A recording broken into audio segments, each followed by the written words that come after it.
Hi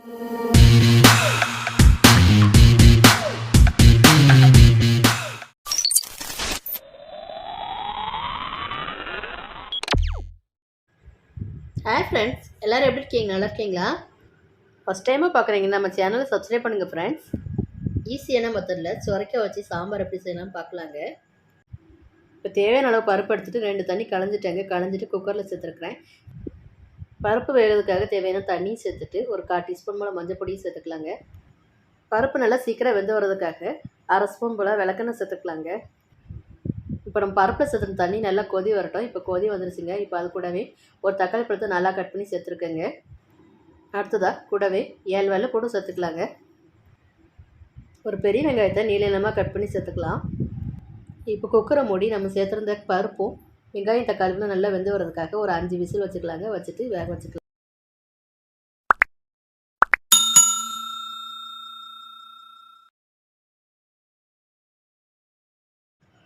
இப்போ 5 whistle வந்து நம்ம சேர்த்துருந்த துவரம் பருப்பு நல்லாவே வந்துருச்சுங்க. இப்போ அது கூடவே 4 பச்சை மிளகாவை கீரி சேர்த்துக்கலாம். அடுத்ததாக நம்ம கட் பண்ணி எடுத்த சுரைக்காவை இந்த பருப்பு கூட சேர்த்துக்கலாங்க. சுரைக்காய் கொஞ்சம் பிஞ்சாக இருந்தால் குழம்பு ரொம்ப டேஸ்ட்டாக இருக்குங்க. மறுபடியும் நம்ம குக்கரை மூடி ஒரு விசில் வச்சு வேக வச்சுக்கலாங்க. ஒரு விசிலுக்கு நீங்கள் அதிகமாக வச்சிங்கன்னா காய் குழஞ்சிருங்க.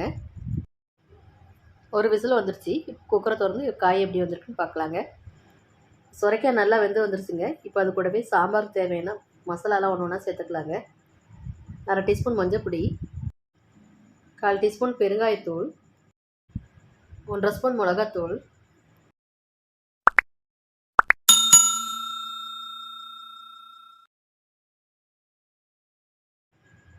இப்போ இந்த சுரைக்காய் சாம்பாருக்கு தேவையான அளவு உப்பு சேர்த்துக்கலாங்க.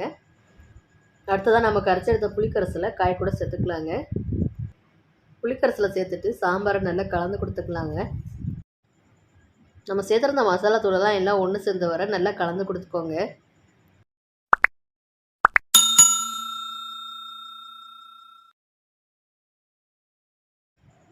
நல்லா கலந்து கொடுத்ததுக்கப்புறம் ஒரு 1/2 ஸ்பூன் போல் மல்லித்தூள் சேர்த்துக்கலாங்க. இப்போ நம்ம சாம்பாருக்கு தேவையான அளவு தண்ணியும் சேர்த்துக்கலாங்க. தண்ணி சேர்த்தாச்சு. இப்போ இதையும் நம்ம நல்லா கலந்து கொடுத்துக்கலாங்க. நல்லா பிஞ்சு சுரைக்காவை சேர்த்து நீங்கள் சாம்பார் வச்சு இது மாதிரி சாப்பிட்டு பாருங்கள். அப்படி ஒரு அருமையான டேஸ்ட்டில் இருக்குங்க.